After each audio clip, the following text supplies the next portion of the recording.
ಗುರುರ್ಬ್ರಹ್ಮ ಗುರುರ್ವಿಷ್ಣು ಗುರುರ್ದೇವೋ ಮಹೇಶ್ವರಃ ಗುರು ಸಾಕ್ಷಾತ್ ಪರಬ್ರಹ್ಮ ತಸ್ಮೈ ಶ್ರೀ ಗುರವೇ ನಮಃ. ಧ್ಯಾನಮೂಲೋ ಗುರುಮೂರ್ತಿ ಪೂಜ್ಯಮೂಲೋ ಗುರುಪಾದ ಮಂತ್ರಮೂಲೋ ಗುರುವಾಕ್ಯ ಮುಕ್ತಿಮೂಲೋ ಗುರುಕೃಪಾ. ಶ್ರೋತ್ರಿಯ ಬ್ರಹ್ಮನಿಷ್ಠ ಸದ್ಗುರು ಬಸವಾನಂದರ ಪಾದಕಮಲಗಳಿಗೂ ಹಾಗೂ ಅವರ ಪ್ರತಿರೂಪದಂಥ ನಿಜಗುಣ ಅಪ್ಪನವರ ಪಾದಕಮಲಗಳಿಗೂ ನನ್ನ ದೀರ್ಘದಂಡ ಪ್ರಣಾಮಗಳನ್ನು ಸಲ್ಲಿಸುತ್ತಾ,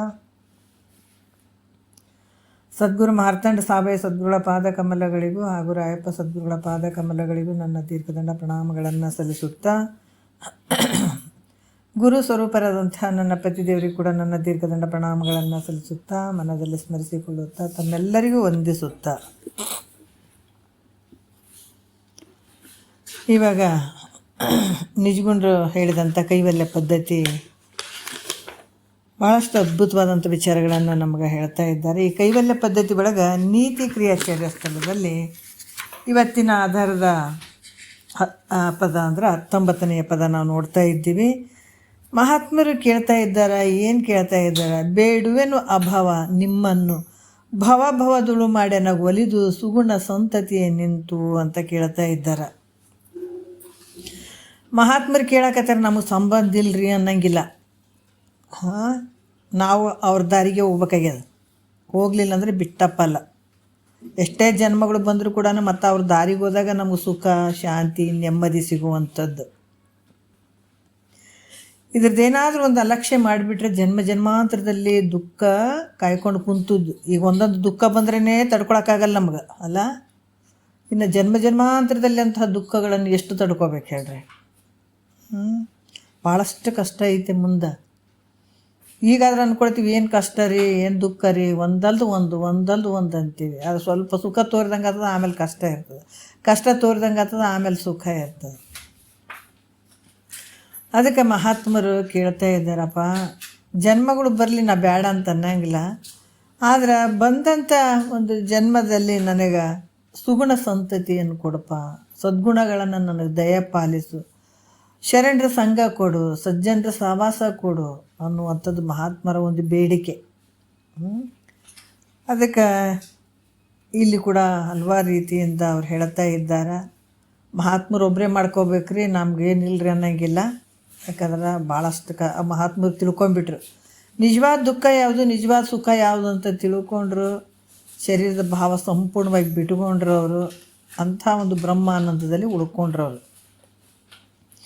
ನಾವು ಯಾವಾಗ ಆನಂದವನ್ನು ಅನುಭವಿಸ್ಬೇಕು ಅಂತ ಆನಂದವನ್ನು ನಮಗೆ ಆಗಬೇಕಾಗಿತ್ತು, ಮುಕ್ತಿ ಆಗಬೇಕಾಗಿತ್ತು, ಸದಾಕಾಲ ಆನಂದವಾಗಿ ನಾವು ಇರಬೇಕಾಗಿತ್ತು ಅಂದ್ರೆ ಮೊದಲು ನಾವು ಮಾಡುವಂಥದ್ದು ಅಂದ್ರೆ ಈ ಶರೀರ ನಾನು ಅಲ್ಲ ಅನ್ನುವಂಥದ್ದನ್ನೇ ಬಿಟ್ಕೊಡುವಂಥದ್ದು ನೋಡ್ರಿ. ಇದು ಯಾಕಂತಂದ್ರೆ ಕೇಳೋದ್ರಿಂದ ಎಂಥ ಒಂದು ಕೆಲಸ ನಡೀತಾವಂತಂದ್ರೆ ಸುಮ್ಮನೆ ಕಿವಿಗೆ ಬಿದ್ದರೂ ಸಾಕು ಈ ವಾಕ್ಯಗಳು ಅಷ್ಟೊಂದು ಫಲಗಳು ಅದಾವ್ರಿ. ಅದಕ್ಕೆ ಈ ಶರೀರ ಹೆಂಗೆ ತೋರ್ತದೆ, ಆದ್ರೆ ಒಂದೊಂದು ಸಲ ಇಲ್ದಂಗೆ ಆಗ್ತದೆ. ಹಲವಾರು ಒಂದು ಪಾಪ ಪುಣ್ಯಗಳ ಒಂದು ಕರ್ಮದ ಅನುಸಾರವಾಗಿ ಬಂದಂಥ ಶರೀರ. ಇದಕ್ಕೆ ಹಲವಾರು ರೀತಿಯಿಂದ ರೋಗ ರುಜಿನಗಳು ಅದಾವ, ಕಷ್ಟ ಅನುಭವಿಸ್ಬೇಕಾದಂಥದ್ದು ಇರ್ತದೆ. ಅದಕ್ಕೆ ಮಹಾತ್ಮರು ಹೇಳ್ತಾರೆ, ಇದು ಏನು ಕರ್ಮಕ್ಕನುಸಾರವಾಗಿ ಈ ಶರೀರ ಬಂದದ, ಆದರೆ ಈ ಶರೀರ ನಾನಲ್ಲ. ಶರೀರದ ಒಳಗಡೆ ಇರುವಂಥವು ನಾನಿದ್ದೇನೆ. ಅದಕ್ಕೆ ಮೊದಲ ಜನ್ಮದ ದೇಹ, ಈ ದೇಹವಿನ್ನು ಮುಂದೊದಗುವ ದೇಹವೇ ಬೇರೆ ಬೇರೆ. ಪುದಿದು ನೀನೋರ್ವನವರೊಳಗಲ್ಲದೆ ಕರ್ಮದುದಯದಿಂ ದೇಹಿಯಾಗಿರುವುದರಿಂದ. ಯಾಕೆ ಈ ದೇಹದೊಳಗೆ ಬಂದು ಇಲ್ಲಿ ಸಿಕ್ಕಾಕೊಂಡು ಬಿದ್ದ ಅಂತಂದ್ರೆ ಕರ್ಮದಿಂದ. ನೋಡಿ, ಹಿಂದೆ ಮಾಡಿದಂಥ ಒಂದು ಕರ್ಮದ ಫಲವಾಗಿ ಈ ರೀತಿಯಾಗಿ ಈ ಶರೀರವನ್ನು ತೊಟ್ಕೊಂಡು ಬಂತು. ಇದು ಜೀವಾತ್ಮ. ಇಲ್ಲಿ ಕೂಡ ಹೇಳ್ತಾರೆ ಮುಂದಿನ ಒಂದು ನುಡಿಯಲ್ಲಿ, ಎರಡನೆಯ ಒಂದು ನುಡಿಯಿಂದ ನಾವು ನೋಡಬೇಕಾಗ್ತದೆ. ಹಸು ಒಳಿಯಲು ದೇಹಿಯನ್ನೊಲ್ಲದ ಅದಟನು, ಪುಷೆನೆಲ್ಲಿಯೂ ನುಡಿಯದ ಸತ್ಯವಿದನು, ಮಸಾಳಿಸ ದಿಹ ಪುಣ್ಯಮಯ ಕೀರ್ತಿಯನ್ನು ಶಾಂತರೊಸೆದುವುದೆಂದು ಬಣ್ಣಿಸುವ ವರ್ತನವನು ಅಂತ ಹೇಳ್ತಾ ಇದ್ದಾರೆ. ಅದಕ್ಕೆ ಇಲ್ಲಿ ಏನು ಹೇಳ್ತಾರೆ, ಹಸು ಒಳಿಯಲು ದೇಹಿ ಒಲ್ಲದ ಅದಟನು. ಅದಟ್ಟನಂದ್ರೆ ಪ್ರಾಮಾಣಿಕವನ್ನು. ನನಗೇನು ಅಂದ್ರೆ ಪ್ರಾಣ ಹೋದರೂ ಕೂಡ ಬೇಡುವಂಥ ಬುದ್ಧಿ ಕೊಡಬೇಡ ನನಗೆ, ಅದು ಬೇಡ. ಯಾಕಂದರೆ ಅದು ಕನಿಷ್ಠಕ್ಕೆ ತೊಗೊಂಡು ಹೋಗ್ಬಿಡ್ತದೆ ಬೇಡುವಂಥದ್ದಂತ ನಿನ್ನೆ ವಿಚಾರದಲ್ಲಿ ಬಂತು. ಪುಸಿ ನೆಲ್ಲಿಯೂ ನುಡಿಯದ ಸತ್ಯವಿದನು. ಇದು ಕೂಡ ನೀನೇ ದಯ ಪಾಲಿಸಬೇಕು. ನಾನು ಎಲ್ಲಿ ಇದ್ದರೂ ಕೂಡ ನನ್ನ ಸತ್ಯವನ್ನೇ ಮಾತಾಡುವಂಥದ್ದನ್ನು ನನಗೆ ಕೊಡು. ಅದಕ್ಕೆ ಅಸತ್ಯವನ್ನು ಯಾವ ಸ್ಥಳದಲ್ಲಿಯೂ ಆಡದ ಸತ್ಯವನ್ನೇ ಬೇಡ್ತಾ ಇದ್ದೀನಿ ಅಂತ ಕೇಳ್ತಾ ಇದ್ದಾರೆ. ನನಗೆ ಸತ್ಯವನ್ನೇ ಮಹಾತ್ಮರು ಹೇಳ್ತಿದ್ರು, ಸ್ವಲ್ಪ ಸತ್ಯವನ್ನೇ ನುಡಿಬೇಕು, ಇಲ್ಲ ಅಂತ ಇಲ್ಲ, ಕೆಲವೊಂದೊಂದು ಸಂದರ್ಭದಲ್ಲಿ. ಈಗ ಗುರುಗಳು ಸತ್ಯವನ್ನೇ ನುಡಿಬೇಕು ಅಂತಂದಾರಂತ ಯಾರಿಗೆ ಒಬ್ರಿಗೆ ಹೊಡಿಲಿಕ್ಕೆ ಬರ್ಲಕತ್ತಾರ, ಆತ ಬಂದು ನೀ ಕುಂತ ಕಡೆ ಅಥವಾ ನಿಮ್ಮ ಮನೆಯ ಒಳಗಡೆ ನೀ ಕಟ್ಟಿಗೆ ಕುಂತಿದ್ದಿ ಅಂತ ತಿಳ್ಕೊಳ್ರಿ. ಆವಾಗ ಬಂದು ಮನೆಯಲ್ಲಿ ಹೆದರ್ಬಿಟ್ಟು ಒಳಗೆ ಹೋಗ್ತಾನೆ. ಅವ್ರು ಬಂದಾಗ ಒಬ್ಬ ಮನುಷ್ಯ ಹೋದ್ನಲ್ಲ ಈ ಕಡೆ ನೋಡಿರೇನು ಅಂತಂದ್ರೆ, ಇಲ್ಲರಿ ಅಲ್ಲಿ ಗುರುಗಳು ಸತ್ಯನೇ ಹೇಳಂದಾರ ಅಂತೇಳಿ ಒಳಗಡೆ ಅದನ್ನು ನೋಡ್ರಿ ಅಂತೇಳಿ ಬಂದು ಹಿಡಿದು ಕೊಡುವಂಥದ್ದಲ್ಲ. ಅಂಥವಕ್ಕೆಲ್ಲ ನಾವು ಹೇಳಬಾರ್ದು. ಮತ್ತು ಕಳ್ಳರ ಮನೆಗೆ ಹೋಗ್ಕೊಂಡಾರಂದ್ರೆ ಮನೆಗೆ ಇಲ್ಲ ಸುಳ್ಳು ಹೇಳ್ಬಾರ್ದು ಅಂತಾರಂತ ಸಾಮಾನು ತೋರಿಸ್ಕೊಡೋಕ್ಕಾಗ್ತದೆ ಏನಂದ್ರೆ ಇಲ್ಲ. ಕೆಲವೊಂದು ಸಂದರ್ಭದಲ್ಲಿ ಅಲ್ಲಿ ಸತ್ಯವನ್ನು ನುಡಿಲಿಕ್ಕೆ ಆಗಂಗಿಲ್ಲ. ಅಂಥ ಸಂದರ್ಭದಲ್ಲಿ ಕೆಲವೊಂದು ಹೇಳಬೇಕಾಗ್ತದೆ. ಇನ್ನು ಈ ಕಡೆ ಪರಮಾರ್ಥದಲ್ಲಿ ಆಗಿರ್ಬೋದು, ಪ್ರತಿಯೊಂದರಲ್ಲಿ ನಾವು ಸತ್ಯವನ್ನೇ ನುಡಿಯುವಂಥದ್ದು. ಎಂಥ ಕಷ್ಟ ಬಂದರೂ ಕೂಡ ಇಲ್ಲಿ ಸತ್ಯವನ್ನು ನುಡಿಬೇಕಾದಂಥದ್ದು ಮುಖ್ಯ ಅಂತ ಹೇಳ್ತಾರೆ. ಯಾಕಂತಂದ್ರೆ ಇಲ್ಲಿ ಏನು ಹೇಳ್ತಾ ಇದ್ದಾರೆ ಅಂತಂದ್ರೆ, ಮನುಷ್ಯ ಜಗತ್ತಿನಲ್ಲಿ ಎಷ್ಟೇ ವರ್ಷ ಜೀವನ ಮಾಡ್ತಾ ಇದ್ದಾನಂದ್ರೂ ಕೂಡ ಅಸತ್ಯವನ್ನು ನುಡಿಯೋದಕ್ಕಿಂತಲೂ ನೋಡ್ರಿ ಸತ್ಯವನ್ನು ನುಡಿದು ಅವತ್ತೇ ಸಾಯುವಂಥದ್ದು ಯೋಗ್ಯ ಅಂತ ಹೇಳ್ತಾರೆ. ಎಷ್ಟೇ ವರ್ಷ ಜೀವನ ಮಾಡಿಕೊಂಡ್ರೂ ಕೂಡ ಸುಳ್ಳಿನಿಂದ ಜೀವನ ಮಾಡುವಂಥದ್ದಲ್ಲ, ಅಸತ್ಯದಿಂದ ಜೀವನ ಮಾಡುವಂಥದ್ದಲ್ಲ. ಜೀವನ ಮಾಡಬೇಕಾದ್ರೆ ಆ ಸತ್ಯವನ್ನು ಹೇಳಿ ಒಂದೇ ದಿವಸಕ್ಕೆ ಸತ್ರು ಪರವಾಗಿಲ್ಲ, ಹಂಗೆ ಜೀವನ ಮಾಡಂತ ಹೇಳ್ತಾರೆ.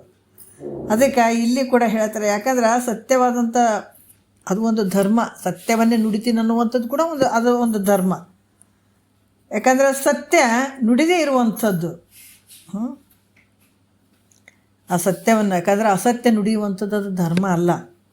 ಅದಕ್ಕೆ ಇಲ್ಲಿ ಕೂಡ ಎಡೆಬಿಡದಿಹ ಸತ್ಯದಿಂ ತಪಮುಂಟೆ ಅಂತ ಹೇಳ್ತಾರೆ. ತಪಸ್ಸೋದ್ರೆ ಹೋಗಿ ಎಲ್ಲೇನೋ ಹೋಗಿ ಕುಂತು ಕಣ್ಣು ಮುಚ್ಕೊಂಡು ಗಪ್ ಚುಪ್ಪು ಕುಂದ್ರೋದು ಅದು ಒಂದು ತಪಸ್ಸು ಅಂತ ಕೆಲವು ಕಡೆ ಹೇಳ್ತಾರೆ. ಅಲ್ಲಿ ಗವಿ ಒಳಗೆ ಹೋಗಿ ತಪಸ್ಸು ಮಾಡಿದ್ರಿ, ಅಲ್ಲಿ ತಪಸ್ಸು ಮಾಡ್ತಾರೆ. ಆದ್ರೆ ನಿಜವಾದ ತಪಸ್ಸು ನಮ್ಮ ನಡೆ ನುಡಿಯಲ್ಲಿ ಕೂಡ ತಪಸ್ಸು ಐತೆ ಅಂತ ಹೇಳ್ತಾರೆ ಮಹಾತ್ಮರು. ಎಂಥ ತಪಸ್ಸು ಅಂದ್ರೆ ಎಡೆಬಿಡದಿಹ ದಿಂ ಸತ್ಯದಿಂ ತಪಮುಂಟೆ ಅಂತ ಹೇಳ್ತಾರೆ. ಎಡೆಬಿಡದಿಹ ಸತ್ಯದಿಂ ತಪಮುಂಟೆ. ಯಾವಾಗಲೂ ಸತ್ಯವನ್ನು ಆಡ್ತಾ ಇರುವಂಥ ವಾಕ್ಯಗಳು ಏನಿರ್ತಾವಲ್ಲ, ಯಾವಾಗಲೂ ಸತ್ಯವನ್ನೇ ನುಡಿಯುವಂಥದ್ದು, ಅದು ಕೂಡ ಒಂದು ತಪಸ್ಸು ಅನಿಸ್ಕೊಳತ್ತದ. ಅದರಲ್ಲಿ ಕೂಡ ಒಂದು ಶಕ್ತಿ ಬರ್ತದೆ. ಬಿಟ್ಟು ಬಿಡದೆ ಮಾತಾಡ್ತಕ್ಕಂಥ ಸತ್ಯಕ್ಕಿಂತಲೂ ಹೆಚ್ಚಿನ ತಪಸ್ಸಿಲ್ಲ ಅಂತ ಹೇಳ್ತಾರೆ ಅವರು. ಬಿಟ್ಟು ಬಿಡದೆ ಸತ್ಯವನ್ನೇ ಹೇಳುವಂಥದ್ದು. ಅದಕ್ಕೆ ಇಲ್ಲಿ ಕೂಡ ಅದಕ್ಕಿಂತ ದೊಡ್ಡದು ತಪಸ್ಸು ಯಾವುದೂ ಇಲ್ಲ. ಅದರಿಂದ ಮನುಷ್ಯ ಜಗತ್ತಿನಲ್ಲಿ ಹುಟ್ಟಿ ಬಂದ ಮೇಲೆ ಇಲ್ಲಿ ಧರ್ಮಯುಕ್ತನಾಗಿ ಕೂಡಿಕೊಂಡು ಸತ್ಯವನ್ನೇ ನುಡಿತಕ್ಕಂಥದ್ದು ಭಾಳ ಮುಖ್ಯ ಅಂತ ಹೇಳ್ತಾರೆ. ಎಷ್ಟು ಸಾಧ್ಯ ಆಗ್ತದೆ ಸತ್ಯವನ್ನೇ ನುಡಿಯುವಂಥದ್ದನ್ನು ನೀನು ತಿಳ್ಕೊಳಪ್ಪ. ಮತ್ತು ಸತ್ಯ ಹರಿಶ್ಚಂದ್ರ ಅವರೆಲ್ಲ ಯಾಕೆ ಇವರೆಲ್ಲ ಸತ್ಯವನ್ನೇ ಮಾತಾಡಿದ್ರು ಕೂಡ ತಮ್ಮ ಜೀವನವನ್ನು ಸಾರ್ಥಕ ಮಾಡಿಕೊಂಡ್ರು. ಅವರು ಸತ್ಯವನ್ನೇ ನುಡಿದು ಜೀವನವನ್ನು ಸಾರ್ಥಕ ಮಾಡಿಕೊಂಡ್ರು. ಅದರಿಂದ ನಿನಗೆ ಅವ್ರಿಗೆ, ಯಾಕಂದರೆ ಇಲ್ಲಿವರೆಗೂ ಕೀರ್ತಿ ಅವ್ರದ್ದು ಐತೆ. ಯಾಕೆ ಸತ್ಯವನ್ನು ನುಡಿದೋದಕ್ಕಾಗಿ ಅವ್ರ ಕೀರ್ತಿ ಇಲ್ಲಿ ತನಕ ಐತೆ. ಅದಕ್ಕೆ ಈ ಕಾರಣದಿಂದ ದೇವ ಇಂಥ ಸತ್ಯ ಮಾತಾಡುವಂಥ ಗುಣವನ್ನು ನನಗೆ ದಯಪಾಲಿಸು. ಸುಳ್ಳು ಅಂತ, ಯಾಕಂದ್ರೆ ನಾವು ಕಷ್ಟ ಬಂದಾಗ ನಾವು ಸುಳ್ಳಾಡಿಬಿಡ್ತೀವಿ ಕೆಲವು ಸಲ, ಇಲ್ಲ ಸತ್ಯವನ್ನೇ ನುಡಿತೀವಿ. ಅಂಥದ್ದು ಏನಾರು ಬಂದಾಗ ನಾವು ಸುಳ್ಳಾಡಿಬಿಡ್ತೀವಿ. ಹಂಗೆ ಬೇಡ. ಏನೇ ಸಂದರ್ಭ ಬರಲಿ, ಎಷ್ಟೇ ಕಷ್ಟ ಬಂದರೂ ಕೂಡ ಆ ಸತ್ಯ ನಿನ್ನನ್ನು ಕಾಪಾಡ್ತದೆ. ಯಾವಾಗಾದರೂ ಒಂದು ಸಲ ಆ ಸತ್ಯ ಗೆಲ್ತದೆ, ಇಲ್ಲ ಅಂತಿಲ್ಲ. ಆದ್ರೆ ನಮಗೇನೋ ಒಂದು ಸಂದರ್ಭದಾಗ ಟೈಮ್ ಆ ಥರ ಇದ್ದಾಗ ಕೆಲವೊಂದೊಂದು ಸಲ ಬದಲಾವಣೆ ಮಾಡ್ತೀವಿ ಅಲ್ಲ. ಸಂದರ್ಭ ಹಂಗಿದ್ದಾಗ ಇಲ್ಲರಿ ನಾವು ಹಂಗೆ ಅಂದೇ ಇಲ್ಲ ಅಂತೀವಿ, ಹಿಂಗೆ ಅಂದಾರ ಅಂತ ಹೇಳ್ತೀವಿ, ಏನೇನೋ ಮಾತಾಡ್ತೀವಿ. ಅಂಥ ಭಾವ ಬೇಡ. ಏನು ಸತ್ಯವನ್ನೇ ನುಡಿಯುವಂಥದ್ದು ಏನಿರ್ತದೆ ಅದು ಎಂಥ ಸಂದರ್ಭನೇ ಇರಲಿ, ಅಂಥ ಸಂದರ್ಭದ ಸತ್ಯವನ್ನೇ ಮಾತಾಡುವಂಥದ್ದನ್ನು ನೀ ಮಾಡುವಂಥ ಅನ್ನುವಂಥದ್ದು. ಈ ಗುಣವನ್ನು ನನಗೆ ಕೊಡು ಅಂತ ಭಗವಂತನ ಹತ್ರ ಕೇಳ್ತಾ ಇದ್ದಾನ ಮಹಾತ್ಮರು ನೋಡ್ರಿ. ಮತ್ತು ಮಸಳಿಸದಿಹ ಪುಣ್ಯಮಯ ಕೀರ್ತಿಯನು ಅಂತ ಹೇಳ್ತಾರೆ. ಅಂದ್ರೆ ಕಳೆಗುಂದದೇ ಇರುವಂಥ ಪುಣ್ಯಮಯವಾದಂಥ ಕೀರ್ತಿಯನ್ನು ನನಗೆ ಕೊಡು, ಅದನ್ನು ಬೇಡ್ತಾ ಇದ್ದಾರೆ. ಯಾಕಂದ್ರೆ ಈ ಆಯುಷ್ಯ ಅನ್ನುವಂಥದ್ದು ಏನೈತಪ್ಪ ಅಂತಂದ್ರೆ ಪ್ರತಿ ದಿವಸದಲ್ಲಿ ನಷ್ಟ ಆಗ್ತಾಯಿದೆ. ಆಯುಷ್ಯ ಅಂತಂದ್ರೆ ನೋಡ್ರಿ, ಎಲ್ಲವನ್ನು ನಾವು ದುಡ್ಡನ್ನು ಸಂಪಾದನೆ ಮಾಡ್ಬೋದು, ಒಂದೊಂದು ಕ್ಷಣ ಕೂಡ ಭಾಳಷ್ಟು ಇಂಪಾರ್ಟೆಂಟ್ ಅದು ನಮಗೆ. ನಮ್ಮ ಆಯುಷ್ಯದಲ್ಲಿ ಒಂದೊಂದು ಕ್ಷಣ ಕಳೀತಾ ಇದ್ದೀವಿ, ಆದರೆ ನಮ್ಗೆ ಅರಿವಿಗೆ ಇದೇ ಅಜ್ಞಾನ ಅಂತಂದ್ರೆ ಏನಂದ್ರೆ ನೋಡ್ರಿ, ಈ ಸಮಯ ಹಂಗೆ ಕಳೀತಾ ಇದ್ದೀವಿ, ಉಣ್ತೀವಿ ತಿಂತೀವಿ, ಗೊತ್ತೇ ಇಲ್ಲ ನಾವು ಏನು ಕಳ್ಕೊಳ್ತಾ ಇದ್ದೀವಿ ಅನ್ನೋದು ಗೊತ್ತಿಲ್ಲ. ನಾವು ಈ ಭೂಮಿಗೆ ಯಾಕೆ ಬಂದೀವಿ, ಏನನ್ನು ಪಡ್ಕೊಳ್ಬೇಕು ಈ ಶರೀರದಿಂದ ಅನ್ನುವಂಥದ್ದೇ ನಮಗೆ ಗೊತ್ತಿಲ್ಲ. ಇದು ದೊಡ್ಡ ಅಜ್ಞಾನ ಇದು ಮನುಷ್ಯನಿಗೆ. ಅದಕ್ಕೆ ಇಲ್ಲಿ ಕೂಡ ಏನು ಹೇಳ್ತಾ ಇದ್ದಾರ, ಈ ಬಂದಂಥ ಯೌವನ ಅವಸ್ಥೆ ಸಹ ಏನಾಗ್ತದೆ, ಬಾಲ್ಯ ಹೋಯ್ತು ಯೌವನ ಬರ್ತದೆ, ನೋಡ್ತಾನೆ ಯೌವನ ಕೂಡ ಹೋಗ್ಬಿಡ್ತದೆ, ಹೌದಲ್ಲ. ಈ ರೀತಿ ಕಾಲನಾದಂಥವನು ಏನು ಮಾಡ್ತಾನೆ, ಕಾಲನಾದಂಥವ ಇಲ್ಲಿ ಏನು ಮಾಡ್ತಾನೆ ಅಂದರೆ ಜಗತ್ತನ್ನು ಭಕ್ಷಣೆ ಮಾಡ್ತಾ ಇದ್ದಾನೆ ಅಂತ ಹೇಳ್ತಾ ಇದ್ದಾರೆ. ಪ್ರತಿಯೊಂದು ಎಲ್ಲ ಕಾಲನ ಕೈ ಸಿಕ್ಕಾಕೊಂಡು ಬಿದ್ದವ, ಪ್ರತಿಯೊಂದು ವಸ್ತುಗಳು, ಜೀವರುಗಳು, ಎಲ್ಲ ಪ್ರತಿಯೊಂದು ಶರೀರಗಳು. ಯಾಕಂದ್ರೆ ಆತನ ಹಿಡಿತದಲ್ಲಿ ಅದಾವ, ಎಲ್ಲವನ್ನ ನುಂಗಿ ಬಿಡ್ತಾನೆ. ಹೆಂಗೆ ಬೆಂಕಿ ಎಲ್ಲವನ್ನು ಸುಟ್ಟು ಬಿಡ್ತದಲ್ಲ, ಅದ್ರಾಗ ಪ್ರತಿಯೊಂದು ನಾಶ ಆಗಿ ಹೋಗ್ಬಿಡ್ತಾವೆ ಈ ಕಾಲನ ಕೈಯಲ್ಲಿ ಸಿಕ್ಕು.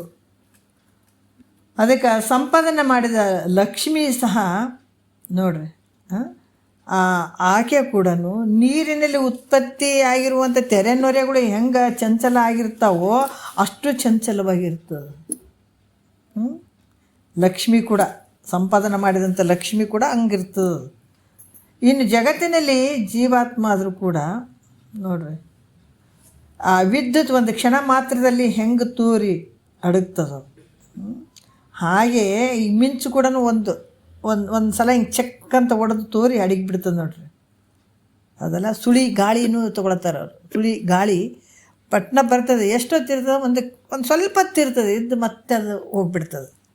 ಆ ಮಿಂಚು ಒಂದು ತಕ್ಷಣ ಹಿಂಗೆ ಹೊಡೆದು ಹೋಗ್ಬಿಡ್ತದೆ ಅಲ್ಲ. ಅದ್ರಂಗೆ ನೀನು ಕೂಡ ಹೆಂಗಿದೆ, ಅಸ್ಥಿರವಾಗಿರುವಂಥವನು. ಯಾಕಂದ್ರೆ ನೀನು ಯಾವಾಗಲೂ ಇರುವಂಥವನೇನು, ಶರೀರ ಯಾವಾಗಲೂ ಇರುವಂಥದ್ದೇನಂದರೆ ಇಲ್ಲ, ತೋರಿ ಅಡಗಿಬಿಡ್ತದೆ ಅದು. ಅದಕ್ಕೆ ಅದರಿಂದ ಈ ನಾನು ಏನು ಮಾಡೀನಿ, ನಿನಗೆ ಶರಣಾಗತನಾಗಿದ್ದೀನಪ್ಪ, ನನ್ನನ್ನು ರಕ್ಷಣೆ ಮಾಡು ಪರಮಾತ್ಮನೇ, ನಿನ್ನ ಹೊರತು ಯಾರಿಲ್ಲ ನನಗೆ. ನಾವು ಒಂದು ತಿಳ್ಕೊಳ್ಬೇಕು, ಭಾಳಷ್ಟು ತಿಳ್ಕೊಳ್ಬೇಕು. ಮೊದಲ ಅಂಥ ಶಕ್ತಿ ಇದ್ದು ರೀ, ಈ ಕಾಲದಾಗ ಅಂಥ ಶಕ್ತಿ ಇದ್ದು ಅವಾಗ ಇದ್ದು, ಅಂಥ ಮಹಾತ್ಮರು ಇದ್ದರು. ಆದರೆ ಅಂಥ ಶಕ್ತಿಗಳಿಗೆ ಇಲ್ಲರಿ ಅಂತ ನಾವು ಹೇಳ್ತೀವಿ, ಖರೇನೆ ಅಂಥ ಮಹಾತ್ಮರು ಇಲ್ಲರಿ ಅಂತ ನಾವು ಹೇಳ್ತೀವಿ. ಅದು ಕುಣಿಲಕ್ಕೆ ಬರಲಾರ್ದು ನೆಲ ಹಂಗೆ ಕಡೊಂಕಂದಿದ್ರೆ ಅಂತ ಹಂಗಾಗ್ತದೆ ನಮ್ಮ ಪರಿಸ್ಥಿತಿ. ಯಾಕಂದ್ರೆ ಆವಾಗ ಏನು ಶಕ್ತಿ ಇತ್ತು ಈಗೂ ಐತೆ, ಆವಾಗ ಹೆಂಗೆ ಮಹಾತ್ಮರಿದ್ರು ಈಗೂ ಇದ್ದಾರ, ಇಲ್ಲ ಅಂತಿಲ್ಲ, ಈಗೂ ಇದ್ದಾರ. ಆದರೆ ನಿನ್ನ ತಾಕತ್ತಿನ ಮೇಲೆ ಐತಿಲ್ಲಿ, ನೀನು ಎಷ್ಟು ಭಕ್ತಿ ಮಾಡ್ತೀವಿ ಅಷ್ಟು ನಿನಗೆ ಸಿಗ್ತದದು. ಹಂಗೆ ಖಾಲಿ ಅಂತ ಹೋಗಂಗಿಲ್ಲ, ಯಾವತ್ತೂ ಖಾಲಿ ಹೋಗಂಗಿಲ್ಲ. ನೀನು ಎಷ್ಟು ಕೇಳ್ತಿದ್ದೆ ಅಷ್ಟು ನಿನಗೆ ಇದು ಬ್ಯಾಂಕ್ ಬ್ಯಾಲೆನ್ಸ್ ಇದ್ದಂಗೆ. ಇದು ಯಾರ ಸಲುವಾಗಲ್ಲ, ಈಗೇನು 40 ನಿಮಿಷ ಏನು ಕ್ಲಾಸ್ ನಡೀತದಲ್ಲ, ಈ ವಾಕ್ಯಗಳು ನಿಮಗೆ ಬ್ಯಾಂಕ್ ಬ್ಯಾಲೆನ್ಸ್ ಇದ್ದಂಗೆ. ನಿಮ್ಮ ಈ ಶಬ್ದಗಳು ಏನಾಗ್ತಾವ, ನಿಮ್ಮ ಪುಣ್ಯಕ್ಕೆ ಜಮಾ ಆಗಿಬಿಡ್ತಾವೆ ಇವು. ಮತ್ತು ನಿಮ್ಗೆ ಹಿಂದಿನ ಜನ್ಮದ ಪುಣ್ಯದ ಫಲಗಳು ಇದ್ದವು ಅಂದರೆ, ನಿಷ್ಕಾಮದ ಪುಣ್ಯದ ಫಲ ಇತ್ತು ಅಂತಂದ್ರೆ ನಾವು ಇದೇ ಜನ್ಮದಲ್ಲಿ ಅಂಥ ಜೀವನ್ಮುಕ್ತ ಆನಂದವನ್ನು ಅನುಭವಿಸ್ಲಿಕ್ಕೆ ಬರ್ತದೆ.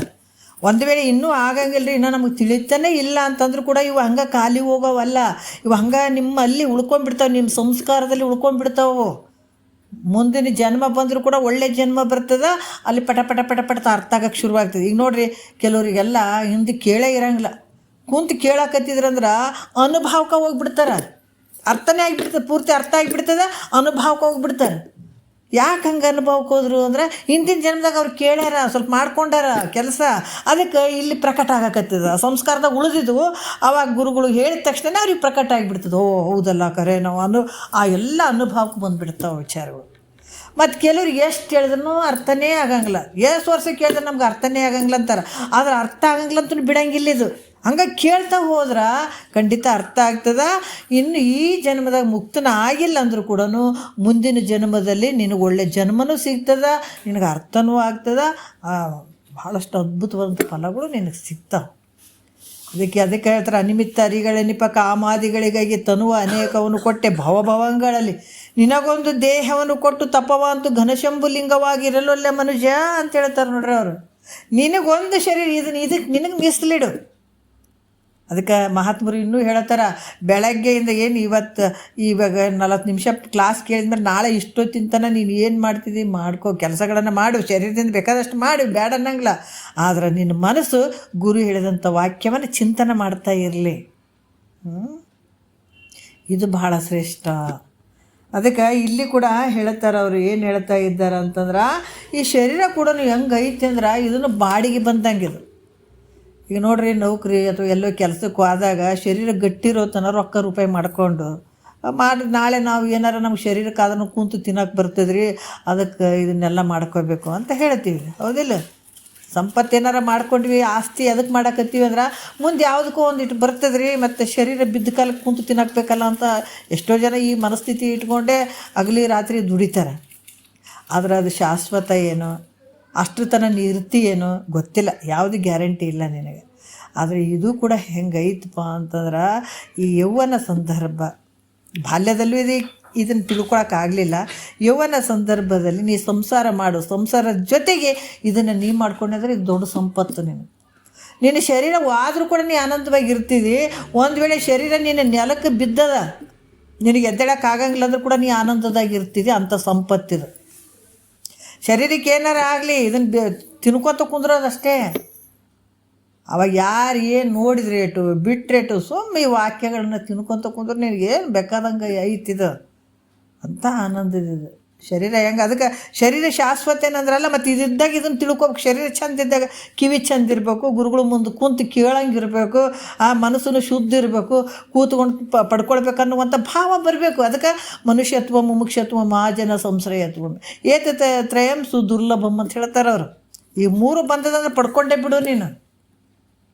ಮನುಷ್ಯನ ಶರೀರನೂ ಬಂದದ, ಮುಕ್ತಿ ಪಡ್ಕೊಳ್ಬೇಕನ್ನುವಂಥ ಭಾವನೂ ಬಂದದ, ಹೇಳುವಂಥ ಸದ್ಗುರು ಸಿಕ್ಕನಂದ್ರೆ ನಿನಗಿಂತ ಶ್ರೀಮಂತರು ಯಾರು? ಹೌದಲ್ಲ?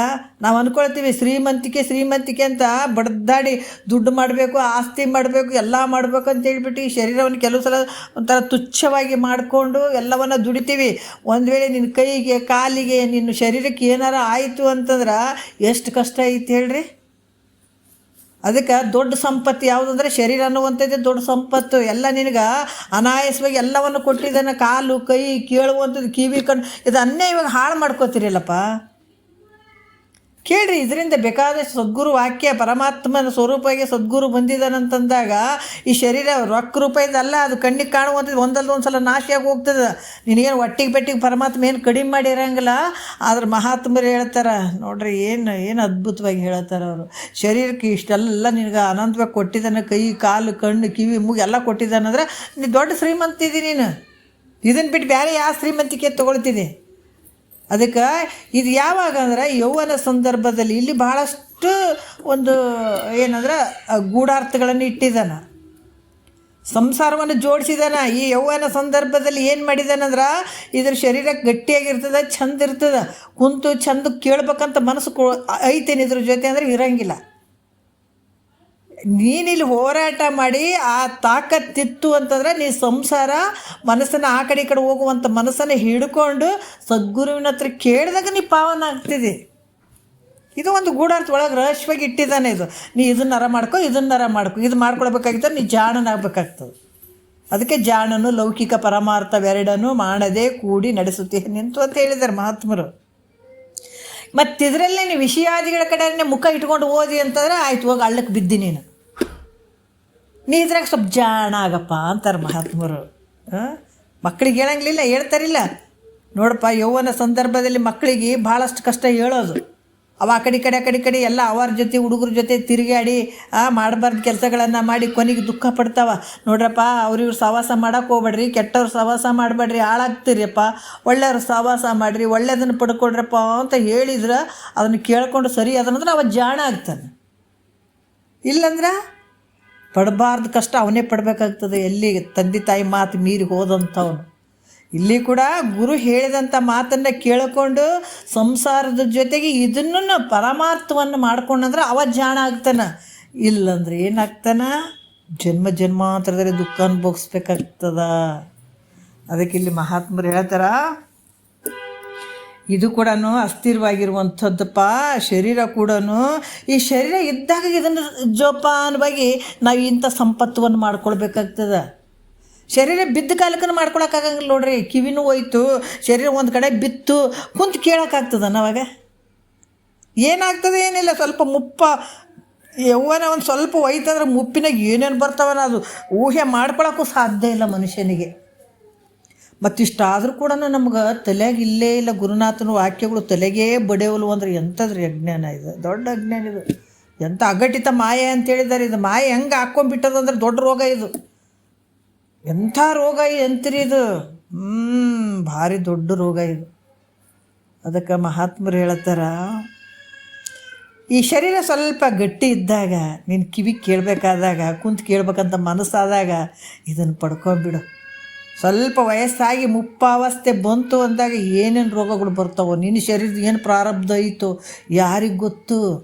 ಇದು ಅವಾಗ ಕೇಳೋಕೆ ನಿನಗೆ ಏನಾರ ಮಾಡೋಕ್ಕೆ ಅವಕಾಶ ಐತೆ ಅಂದರೆ ಏನೂ ಇಲ್ಲ. ನೀ ಏನು ಹಿಂದೆ ಮಾಡಿದ್ದೆ ಅದನ್ನು ನೆನೆಸ್ಕೊಂತ ಹೊತ್ಕೊಂತ ಕುಂದ್ರೆ ಹಣೆ ಬರ ಆಗ್ತದ. ಆದ್ರೆ ಟೈಮ್ ಇದ್ದಾಗ ಏನು ಈ ಮೂರು ನೀನು ಕೂಡಿದು ಮನುಷ್ಯನ ಶರೀರ ಬಂತು, ಕೇಳುವಂಥ ಭಾವ ಬಂತು, ಸದ್ಗುರು ಹೇಳುವಂಥವು ಸಿಕ್ಕನಂದ್ರೆ ಆನಂದವಾಗಿ ಗಳಿಸ್ಕೊಂಡ್ಬಿಡು, ಜಲ್ದಿ ಗಳಿಸ್ಕೊಂಡ್ಬಿಡು. ಈ ಸಂಪತ್ತನ್ನು ಕೂಡಿಸಿಟ್ಕೊಂಡ್ಬಿಡು ಬೇಕಾದಷ್ಟು. ನೀನು ಕುಂತು ಸವಿಲಾರ್ದಂಥ ಸಂಪತ್ತಿದು. ಎಷ್ಟರ ತಿನ್ನು, ಯಾರು ಕಸ್ಕೊಂಡು ಹೋಗದೇ ಇರುವಂಥ ಸಂಪತ್ತು. ರೊಕ್ಕ ರೂಪಾಯಿ ನೋಡ್ರಿ, ನಮ್ಗೆ ಹಿಂದೂನಿಗೆ ಬೇಕಾದಷ್ಟು ಆಗಿದಾವ. ಮಹಾಭಾರತದ ಒಳಗಡೆ ಒಂದು ಸೂಜಿ ಮನೆಯಷ್ಟು ನನ್ನ ಜಾಗ ಕೊಡಂಗಿಲ್ಲ ಅಂದ್ರು ಕಾಣತಂಬ್ರ ಜಗಳಗಳು, ಹೌದಿಲ್ಲ? ಅದು ಲೌಕಿಕಕ್ಕನ್ನು ಅನ್ವಯಿಸ್ತದ, ಪರಮಾರ್ಥಕ್ಕೂ ಅನ್ವಯಿಸ್ತದ. ಅದು ಒಂದು ಸೂಜಿಯಷ್ಟು ಮನೆಯಷ್ಟು ಸೂಜಿ ಮನೆ ಐತಿರಲ್ಲ, ಮನೆಯಷ್ಟು ಕೂಡ ನನ್ನ ಜಾಗ ಕೊಡಂಗಿಲ್ಲ ಅಂತಂದದಕ್ಕಾಗಿ ಭಾಳಷ್ಟು ಯುದ್ಧಗಳು ಅದು. ಈಗಾದರೂ ಕೂಡ ನೋಡ್ರಿ, ಮನೆಗೆ ಹೆಂಡತಿ ಮಕ್ಕಳು ಸಂಸಾರ ಅಂತ ನಾವೇನು ನಂಬಿ ಗುರುನಾಥನ ವಾಕ್ಯಗಳನ್ನು ಕೇಳಾರ್ದು ಕೊನೆಯವರೆಗೂ ಅವ್ರ ಸಲುವಾಗಿ ಜೀವನ ಮುಡುಪಾಗಿ ಇಡ್ತೀವಲ್ಲ, ಅವ್ರು ಸರಿ ನೋಡ್ಕೊಳ್ತಾರನ ನಿನಗೆ ಗೊತ್ತನ? ಇಲ್ರಿ, ಭಾಳ ಚಂದ ನೋಡ್ಕೊತಾರೆ. ಇರಲಿ, ಎಲ್ಲರ ಬಂಡವಾಳ ನೀ ಬಿದ್ದ ಮೇಲೆ ಗೊತ್ತಾಗ್ತದೆ, ಅದಲ್ಲ? ನೀ ಸ್ವಲ್ಪ ಬಿದ್ದೆ ಅಂದರೆ ಹೆಂಡ್ತಿ ಗಂಡಗೆ ಅನುಕೂಲ ಆದಾಗ ಆಕೆ ಚಂದ ನನ್ನ ಗಂಡ ಚಂದ ಅದಾನ ಅಂತಂತಾಳ. ಮತ್ತು ಹೆಂಡ್ತಿ ಅನುಕೂಲ ಇದ್ರಂದ್ರೆ ಗಂಡ ನನ್ನ ಹೆಂಡ್ತಿ ಚಂದ ಅದಾನ ಅಂತ ಈತ ಅಂತಾನ. ಆಕೆ ಕೂಡ ನನ್ನ ಗಂಡ ಚಂದ ಅದಾನ ಯಾವಾಗ ಅನುಕೂಲ ಇದ್ದಾಗ. ಅದೇನಾದ್ರು ತಪ್ಪಿ ಬಿಟ್ಟಾಗ ಎಲ್ಲ ಎಡವಟ್ಟುಗಳು. ಸ್ವಲ್ಪ ನೀನು ನೆಲಕ್ಕೆ ಬೀಳೋದ್ರಾಗ ನೀನು ದುಡ್ದದ್ದೆಲ್ಲ ಕಸ್ಕೊಂಡು ಎಂಥ ಒಂದು ಹಿಂಸೆ ಮಾಡ್ತಾರೆ ಅನ್ನೋದಕ್ಕೆ ಭಾಳಷ್ಟು ಈಗೂ ಕೂಡ ಅದಾವೆ. ಯಾಕೆ ಈ ಮಾತು ಬಂತು ಅಂದ್ರೆ, ಇದು ಕೆಲವು ಗುರುಗಳು ಹೇಳ್ತಿದ್ರು ಒಂದೊಂದು ಸಲ. ಯಾಕಂದ್ರೆ ನೀನು ಎಲ್ಲರನ್ನ ನಂಬಿ ಮಾಡ್ತೀಯಲ್ಲ, ನೀನು ಮುಂದೆ ಗೊತ್ತಾಗ್ತದೆ ಅಂತಿದ್ರು ಅವರು. ಎಲ್ಲರೂ ಹಂಗೇನೆ ತಮ್ಮ ಸ್ವಾರ್ಥ, ತಮಗೆ ಚಂದ ಅನುಕೂಲ ಇದ್ದಾಗ ಮಾತ್ರ ನಿನ್ನ ನೋಡ್ತಾರೆ ಹೊರತಾಗಿ ನಿನ್ನಿಂದ ಏನೂ ಇರಲಿಲ್ಲ ಅಂದ್ರೆ ಅವ್ರು ನಿನ್ನ ಯಾವತ್ತೂ ನೋಡೋಕ್ಕೆ ಹೋಗಂಗಿಲ್ಲ ಅನ್ನೋರು. ಇದು ಒಂದು ಮಾತು ಹೇಳಿದ್ದೀನಿ ನಾನು ಮುಂಚೆ ಆದರೂ ಕೂಡ. ಯಾಕೆ ಅಂತಂದ್ರೆ, ಈ ತಾತರು ಅಲ್ಲಿ ವಾಕಿಂಗ್ ಅಂತ ಹೋಗ್ತಿದ್ರು, ಬಸವಾನಂದ್ರ ತಾತರು ವಾಕಿಂಗ್ ಅಂತ ಹೋಗ್ತಿದ್ರು. ಈ ಮಾತು ಹೇಳ್ತಿದ್ರು ಅವರು. ಅಲ್ಲಿ ಎಲ್ಲರೂ ರಿಟೈರ್ಮೆಂಟ್ ಆದಂತಹ ಒಂದು ಎಲ್ಲ ಜನ ಅಲ್ಲಿ ಬಂದು ಕುಂದಿರ್ತಿದ್ರು ಗಾರ್ಡನ್ನಲ್ಲಿ, ಮಾತಾಡ್ಕೊಂಡು ಸಾಯಂಕಾಲ ಕೂಡ್ತಿದ್ವು ಪಾಪ. ಕೂತ್ಕೊಂಡಾಗ ಅದು ಇದು ಎಲ್ಲ ಮಾತಾಡ್ತಾ ಇದ್ದರು. ಒಬ್ಬರು ಮಾತ್ರ ಜೇಬಿನೊಳಗೆ ರೊಟ್ಟಿ ತೊಗೊಂಡು ಒಂದು ರೊಟ್ಟಿ ಇಟ್ಕೊಂಡು ಬಂದಿದ್ದಂತೊಬ್ಬರು. ಅವ್ರವ್ರು ಮಾತಾಡ್ತಾಯಿದ್ರು, ಇವ್ರು ಸುಮ್ಮಕ್ಕೆ ಕುಂತು ಕೇಳ್ತಿದ್ರಂತ. ಯಾಕೆ ಇಟ್ಕೊಂಡಿಯಪ್ಪ ಅಂತ ಕೇಳಿದ್ರಂತ. ಅದ್ರಾಗ ಒಬ್ಬರು, ಅಲ್ಪ ಅದಕ್ಕೆ ಹೇಳ್ತಿ ಇರಲಿಲ್ಲ, ಯಾಕೆ ಹಿಂಗೆ ಇರ್ತೀವಂತಿಲ್ಲ, ಗಂಡನ ಬಿಟ್ಟು ಹೋಗ್ಬೋದು ಅಥವಾ ಗಂಡ ಹೆಂಡ್ತಿ ಇಬ್ಬರು ಕೊನೆಯವರೆಗೂ ಇರ್ತೀವಂತಿಲ್ಲ, ಹೌದಲ್ಲ? ಒಬ್ಬರಲ್ದ ಒಬ್ಬರು ಬಿಟ್ಟು ಹೋಗೋರೆ. ಹೆಂಡ್ತಿನೂ ಇರಲಿಲ್ಲ, ಮತ್ತು ಸಂಸಾರ ಎಲ್ಲ ಮಾಡಿ ಮಕ್ಕಳು ದೊಡ್ಡವಾಗಿದ್ವು, ಮೊಮ್ಮಕ್ಕಳು ಸೊಸಿ ಬಂದಿದ್ದರು, ಆಯಿತು. ಮತ್ತು ಅವ್ರ ಮನೆಗೆ ಇರೋ ಪಾಳಿ ಬಂತು, ಅನಿವಾರ್ಯ. ಯಾಕೆ ಸ್ವತಂತ್ರತೆ ಇರೋಂಗಿಲ್ಲ ಅಂಥ ಸಂದರ್ಭ ಇತ್ತು.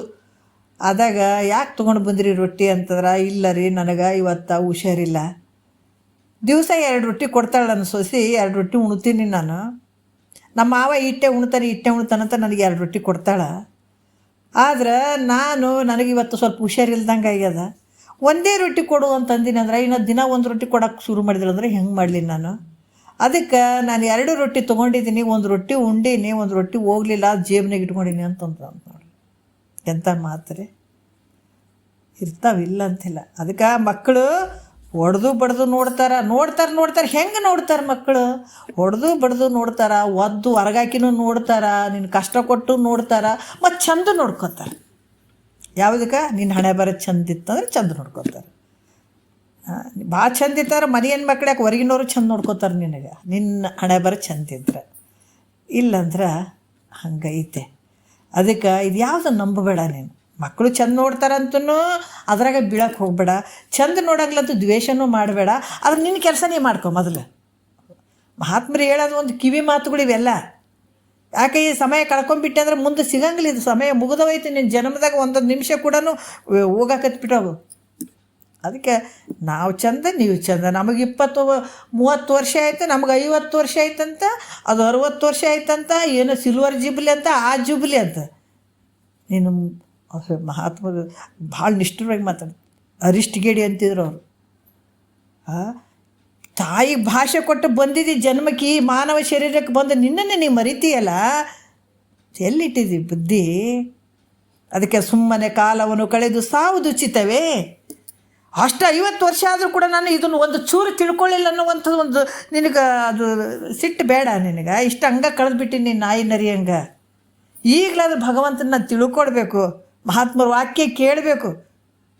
ಅದಕ್ಕೆ ಹೇಳ್ತಾರೆ, ನಸುಕಿನಲ್ಲಿ ಹೇಳಲಿಲ್ಲ, ದಾಸಹರನ ನೆನೆಯಲಿಲ್ಲ, ಭಾಷೆ ಕೊಟ್ಟು ತಪ್ಪಿ ಶಿವನ ಧ್ಯಾಸ ಮಾಡಲಿಲ್ಲವೋ, ಭಾಷೆ ಕೊಟ್ಟು ತಪ್ಪಿ ಶಿವನ ಧ್ಯಾಸ ಮಾಡಲಿಲ್ಲವೋ, ಏಸು ದಿವಸವೋ ಇರು ದೇಸು ದಿವಸವೋ, ಏಸು ದಿವಸವಿದ್ದು ಇದರ ಘಾಷಿ ತಿಳಿಯಲಿಲ್ಲವೋ, ಏಸು ದಿವಸವೋ ಇರು ದೇಸು ದಿವಸವೋ.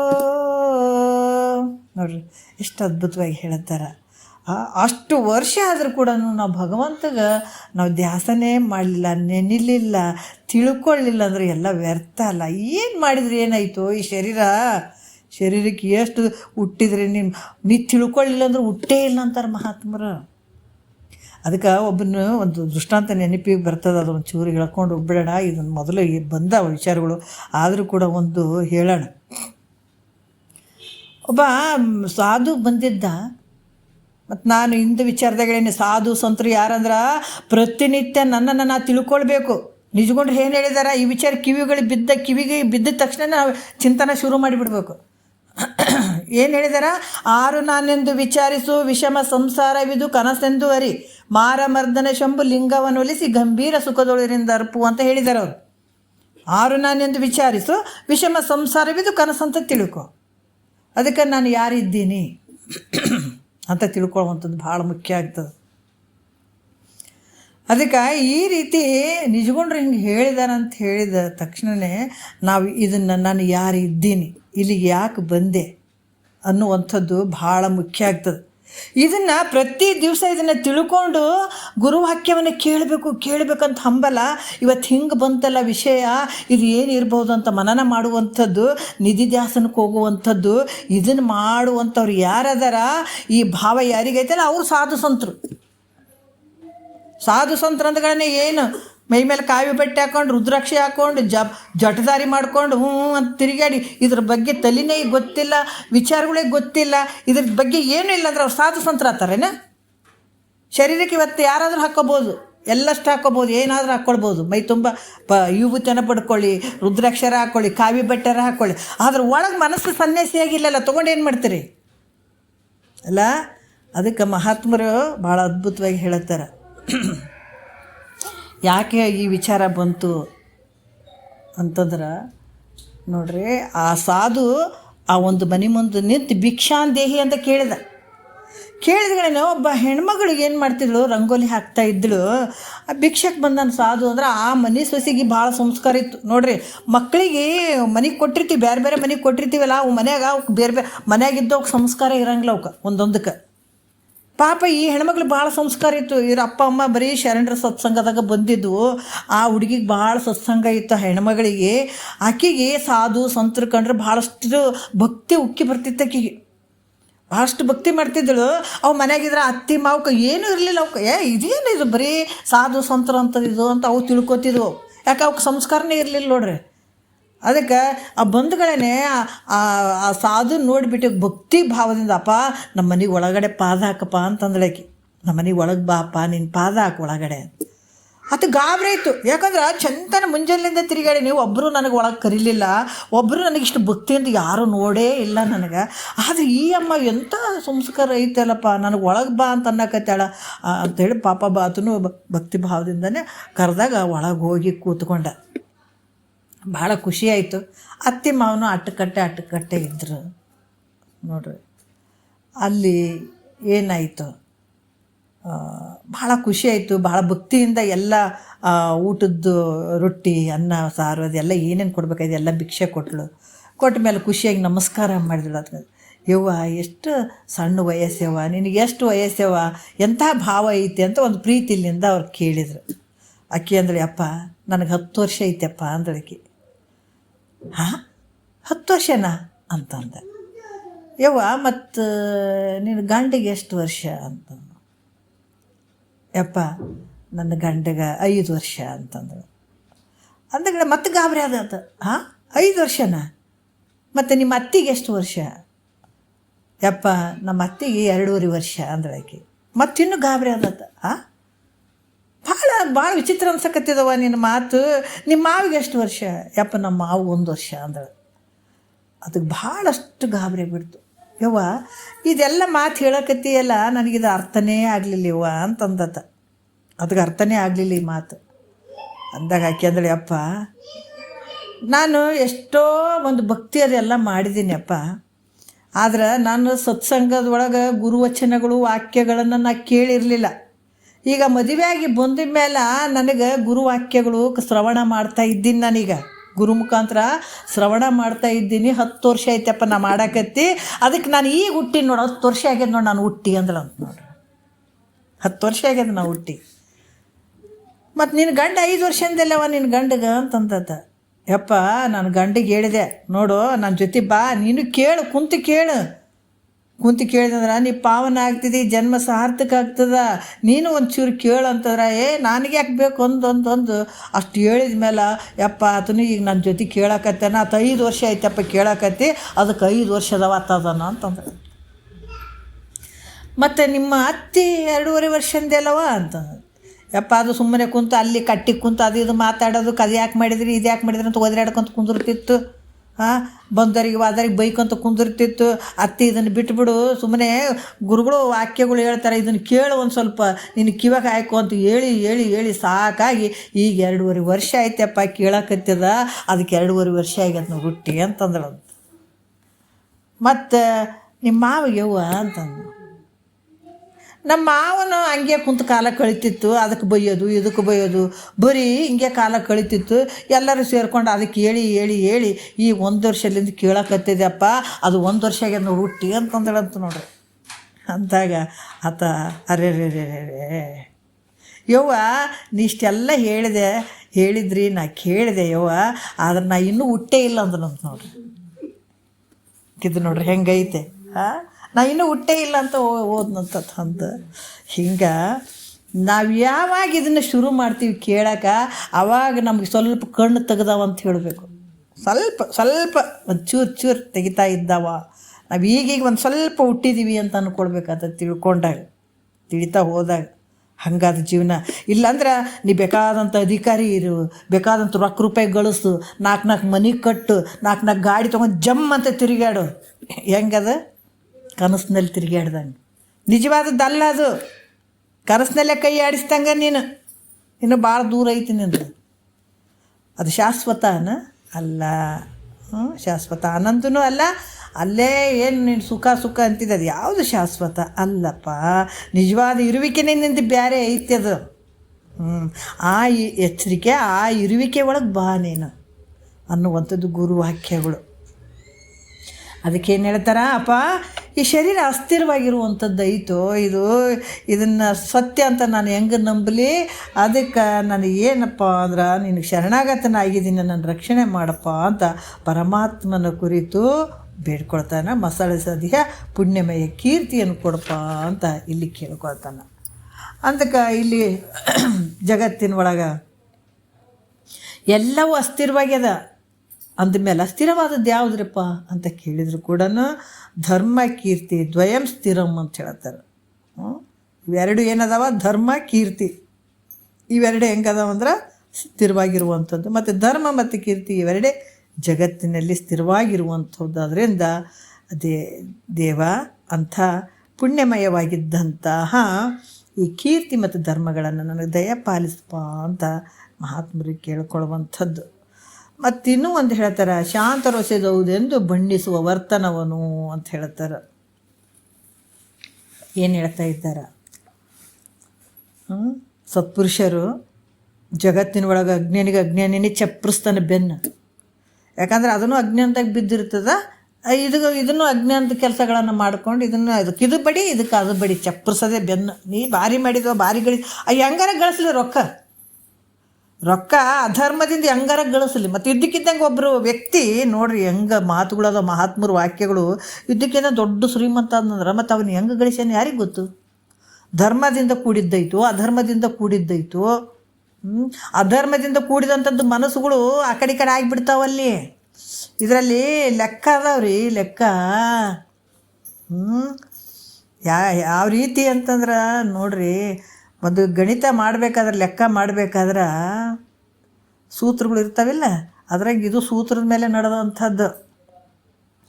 ಅಧರ್ಮದಿಂದ ಏನಾದರೂ ಗಳಿಸಿದ್ದೆ ಆದರೆ ನಿನಗೆ ಹತ್ತಂಗಿಲ್ಲ ಅದು. ನಿನ್ನ ಮನಸ್ಸು ಕೂಡ ಎಲ್ಲೋ, ಯಾಕಂದ್ರೆ ಅಂಥದ್ದು ತಿಂದಂಥ ವ್ಯಕ್ತಿ ಒಬ್ಬ ಸ್ವಾಮೀಜಿಗೆ ಹೇಳಿ ಹಿಂದೆ ಬಂದಿದ್ದಾವೆ ಕೆಲವೊಂದು ಉದಾಹರಣೆಗಳು. ಹೆಂಗೆಂಗೋ ಮಾಡಿಸಿಬಿಡ್ತದೆ ಅದು.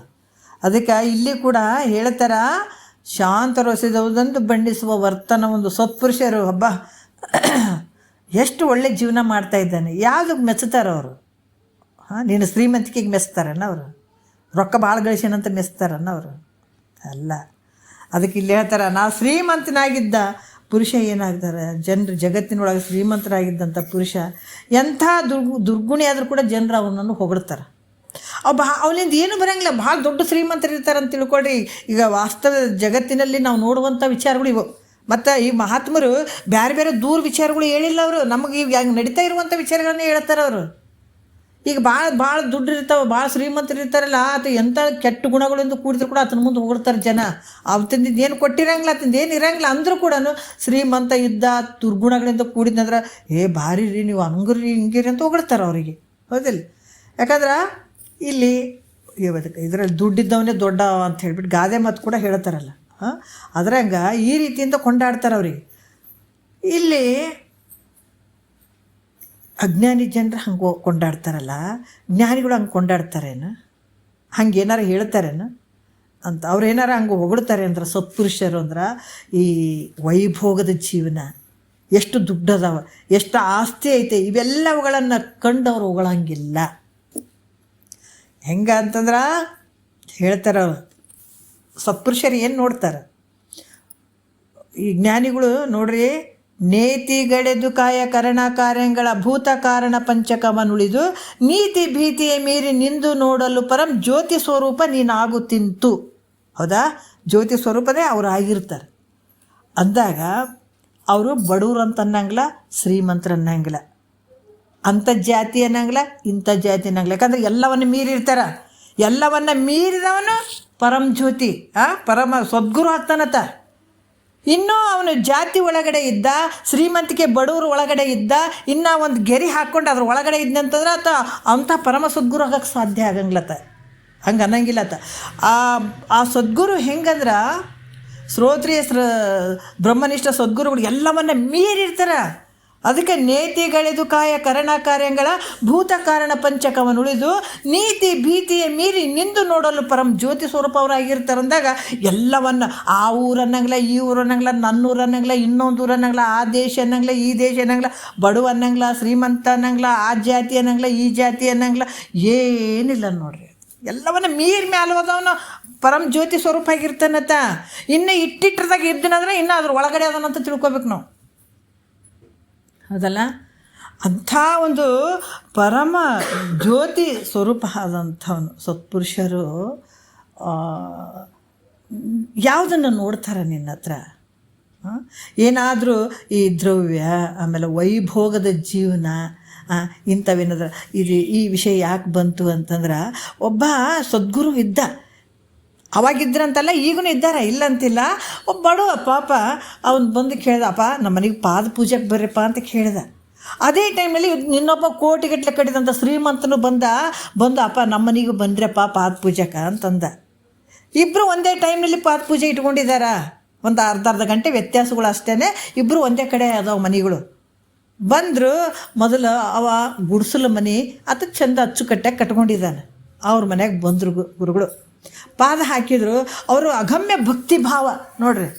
ಮನೆ ಸಣ್ಣದಿರಲಿ ದೊಡ್ಡದಿರಲಿ ಅದ್ರ ಮನಸ್ಸು ದೊಡ್ಡದಿರ್ಬೇಕಿಲ್ಲ. ಅವರು ಅಂಥ ಮನಸ್ಸಿತ್ತು, ಒಂದು ದೊಡ್ಡ ಅರಮನೆ ಇತ್ತು ಅವ್ರದ್ದು. ಅಷ್ಟೊಂದು ಭಕ್ತಿ ಭಾವದಿಂದ ಅವ್ರ ಪಾದ ಪೂಜೆ ಎಲ್ಲವನ್ನು ಮಾಡಿದರು. ಭಾಳ ಖುಷಿಯಾಯಿತು ಗುರುಗಳಿಗೆ. ಎಂಥ ಭಾವ ಐತಲ್ಲಪ್ಪ, ಎಂಥ ಭಕ್ತಿ ಭಾವ ಐತಲ್ಲ ಅಂತ ಭಾಳಷ್ಟು ಖುಷಿಪಟ್ಟು ಅವರು ಪಾದ ಪೂಜೆ ಮಾಡಿದರು. ಆ ಪಾದ ಪೂಜೆಯನ್ನು ಮಾಡಿಕೊಂಡು ಇನ್ನು ಈತ ಬಾಜು ಒಂದು ದೊಡ್ಡ ಅರಮನೆ ಕಟ್ಟಾನಂತ, ಕೋಟಿ ದುಡ್ಡು ಖರ್ಚು ಮಾಡಿ ಕಟ್ಟಿದಂಥ ಆ ಶ್ರೀಮಂತ ಕರೆದಂತ. ಇನ್ನು ಅಲ್ಲಿಗೆ ಹೋಗ್ಬೇಕಲ್ಲ ಅಂತ ಅಲ್ಲಿಗೆ ಬಂದರು ಅವರು. ಮಂದಿಗಳನ್ನು ಗುರುಗಳು ಬಂದರು ಅಂತ ಹೇಳ್ಬಿಟ್ಟು ಅತಿಗೇನು ಮನಸ್ಸಿನಲ್ಲಿತ್ತು, ನಾನು ಎಷ್ಟು ಶ್ರೀಮಂತ ಇದ್ದೀನಿ, ಇಂಥ ಒಂದು ಕೋಟಿಗಟ್ಟಲೆ ಮನೆ ಕಟ್ಟಿಸಿದ್ದೀನಿ, ಗುರುಗಳು ನೋಡು ನಾನು ಎಷ್ಟು ಶ್ರೀಮಂತ ಇದ್ದೀನಿ ಅನ್ನುವಂಥ ಒಂದು ಭಾವ ಅಭಿಮಾನ ಇತ್ತು. ಅದಕ್ಕೆ ಭಾಳಷ್ಟಿತ್ತು. ಗುರುಗಳಿಗೆ ಗೊತ್ತಾಯಿತು. ಬಂದರು, ಮಾಮೂಲಿ ಕೂತ್ಕೊಂಡ್ರು, ಸಂತೋಷಪಟ್ಟರು.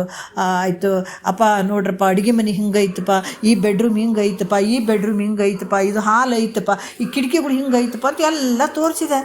ಗುರುಗಳು ಏನು ನೋಡಲಿಲ್ಲ, ಸುಮ್ಮನೆ ಹ್ಞೂ ಆಯ್ತಪ್ಪ ಅಂತ ಸಂತೋಷ ಪಡ್ತಾಯಿದ್ರು. ಸುಮ್ಮನೆ ಸಂತೋಷಪಟ್ಟು ಕೂತ್ಕೊಂಡ್ರೆ ಪಾದ ಪೂಜೆ ಎಲ್ಲ ಆಯಿತು. ಓದಕ್ಕೆ ತಲೆ ತುರ್ಸ್ಕೊಂಡು ಅವ ಶ್ರೀಮಂತ ಮನೆ ಕಟ್ಟಿದವ. ಅಪ್ಪ ಅಂತಂದ, ಏನಪ್ಪ ಅಪ್ಪ ಎಲ್ಲ ನೋಡಿದ್ರಲ್ಲ, ಮತ್ತು ಹೆಂಗೈತೆ ಅಂತ ನೀವು ಹೇಳಲೇ ಇಲ್ಲಲ್ಲಪ್ಪ ಅಂತಂದ್ರೆ. ಅದಿಷ್ಟೆಲ್ಲ ನಾನು ದುಡ್ಡು ಖರ್ಚು ಮಾಡಿ ಕಟ್ಸಿದ್ದೀನಿ, ಆದರೆ ಹೆಂಗೈತೆ ಅಂತ ನೀವು ಹೇಳೇ ಇಲ್ಲಲ್ಲಪ್ಪ, ಸುಮ್ಮನೆ ಇದ್ರಿ. ಅವಾಗ ಗುರುಗಳು ನಗಕತ್ತಿದ್ರು ಅವರು. ಅಲ್ಪ ನನಗೆ ನೀ ಏನು ಹೇಳಿದದು ಯಾವುದು ಕಂಡೇ ಇಲ್ಲ ನನಗೆ. ಈಗ ಬರಬೇಕಾದಾಗ ಗುಡಿಸಲಿನಲ್ಲಿ ಹೋಗಿದ್ದೆ ನಾನು. ಗುಡಿಸ್ನಲ್ಲಿ ಹೋದಾಗ ಕೂಡ ನಾನು ಏನೂ ನೋಡಿಲ್ಲ, ಸುತ್ತಮುತ್ತ ಏನೋ ನನ್ನ ಕಣ್ಣಿಗೆ ಕಾಣಲಿಲ್ಲ, ಬರೀ ಬೈಲು ಕಂಡಿತ್ತು ನನಗೆ. ಮತ್ತು ಇಲ್ಲಿಗೆ ಬಂದೆ, ನೀ ಅದು ಇದೆಲ್ಲ ತೋರಿಸಿದಪ್ಪ, ನನಗೆ ಯಾವುದು ಕಾಣಲಿಲ್ಲ. ಆದ್ರೆ ಅಲ್ಲಿದ್ದು ಬೈಲು ಇದು ಇಲ್ಲಿನೂ ಅದೇ ಐತಲ್ಲ, ನಾನು ಇಲ್ಲೇ ಕೂಡ ಬರೀ ಬೈಲು ಕಂಡಿತ್ತಪ್ಪ, ನನಗೇನು ಕಾಣಲಿಲ್ಲ ಅಂತಂದು ನೋಡ್ರಿ. ಅದಕ್ಕೆ ಮಹಾತ್ಮರು ಎಷ್ಟು ಅದ್ಭುತವಾಗಿ ಹೇಳ್ತಾರೆ, ಅಲ್ಲಿ ಇದ್ದಂಥ ಬೈಲು ಇಲ್ಲಿನೂ ಅದ, ಇಲ್ಲಿದ್ದಂಥ ಬೈಲು ಅಲ್ಲಿನೂ ಅದ. ಆದರೆ ಉಪಾದಿಯಿಂದ ಕೂಡಿದಂಥ ಗೋಡೆಗಳನ್ನೇ ಯಾವ ನೋಡಿಲ್ಲ, ಯಾಕಂದ್ರೆ ಅವು ನಾಶ ಹೋಗುವಂಥದ್ದು, ಬೈಲಿರುವಂಥದ್ದು ಸತ್ಯ. ಉಪಾದಿಯಿಂದ ಕೂಡಿದಂಥದ್ದು ಇವೆಲ್ಲ ಮಿಥ್ಯೆ ಆಗಿರುವಂಥದ್ದು. ಮಹಾತ್ಮರು ಅದನ್ನು ನೋಡ್ತಾರೆ, ಮಿಥ್ಯವಾಗಿರುವಂಥದ್ದು ನೋಡ್ತಾರೆ. ನೀವು ಯಾವತ್ತಾದರೂ ನಾವೇನು ದುಡ್ಡು ಬಡಿದ್ರೆ ಗಾಡಿಗೆ ಬಡ್ದಿರ್ತೀವಿ, ಮತ್ತು ಛತ್ತಿಗೆ ಬಡ್ದಿರ್ತೀವಿ, ಕಿಟಕಿಗೆ ಬಾಗಿಲಿಗಳಿಗೆ ಬಡ್ದಿರ್ತೀವಿ ಅಷ್ಟೇ ಹೊರತಾಗಿ ಬೈಲಿಗಂತೂ ನಾವು ಬಡ್ದಿಲ್ಲ ರೊಕ್ಕ. ಹೌದಲ್ಲ? ಬೈಲೇ ಅದು ಯಾವತ್ತಿರುವಂಥದ್ದು ಬೈಲು, ಸತ್ಯವಾಗಿರುವಂಥದ್ದು. ಮನೆಗಳು ಬಿದ್ದು ಹೋದ್ರೂ ಕೂಡ ಬೈಲೇ ಇರ್ತದ.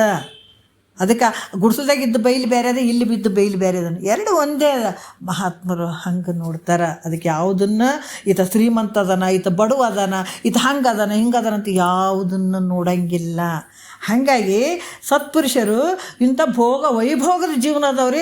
ದೊಡ್ಡ ಮನೆ ಕಟ್ಸೀನಿ, ನಾನು ಇಂಥ ಸಂಪತ್ತಿನಲ್ಲಿ ಮೆರೆದಾಡಕತ್ತೀನಿ, ಗುರುಗಳು ನನಗೆ ಕೃಪೆ ಮಾಡಿಬಿಡ್ತಾರೆ, ಒಪ್ಪಿಬಿಡ್ತಾರೆ ಅಂತ ತಿಳ್ಕೊಂಡ್ರೇನ? ಸಾಧ್ಯನೇ ಇಲ್ಲ. ನಿನ್ನ ಅಂತಃಕರಣ ಹೆಂಗೈತೆ, ನಿನ್ನ ಭಕ್ತಿ ಭಾವ ಹೆಂಗೈತೆ, ನಿನ್ನ ಅಂತಃಕರಣ ಹೆಂಗೈತೆ, ಅದನ್ನು ನೋಡಿ ಕೃಪೆ ಮಾಡ್ತಾರೆ. ಇದನ್ನೇ ಇಟ್ಕೊಂಡು ನಾವು ನಾಳೆ ಮಾತಾಡೋಣ. ಭಾಳ ಅದ್ಭುತವಾದಂಥ ವಿಚಾರಗಳು ಅದಾವ. ಸದ್ಗುರುನಾಥ ಹೇಳಿದಂಥ ವಿಚಾರಗಳು, ಮಹಾತ್ಮರು ಭಾಳ ಚಂದ ನಿಜಗೊಂಡ್ರೆ ವಿಚಾರಗಳೇ ಕಲ್ಸಕ್ರಿ ಇದ್ದಾಗ. ಭಾಳ ಯಾರಿಂಥ ಕ್ರಮಶಾಸ್ತ್ರವಾಗಿ ಕ್ರಮಶಾಸ್ತ್ರ ಸಿಗ್ತದೆ ಅವರೆಲ್ಲ ಧನ್ಯರೇ. ಎಲ್ಲೇ ಆದರೂ ಕ್ರಮಶಾಸ್ತ್ರ ಸಿಕ್ಕಲ್ಲಿ ಕೇಳಿ ಭಾಳ ಧನ್ಯರು. ಅಂಥ ಅದ್ಭುತ ವಿಚಾರಗಳು ನಿಜಗೊಂಡ್ರೆ ನಮ್ಮೆಲ್ಲರಿಗೆ ಹೇಳಿದ್ದಾರೆ. ನೋಡ್ರಿ, ನಾವು ಒಂದು 2 ಗುರುಗಳ ಪಾದಕ್ಕೆ ಅರ್ಪಿಸಿ ಹರ ಓಂ.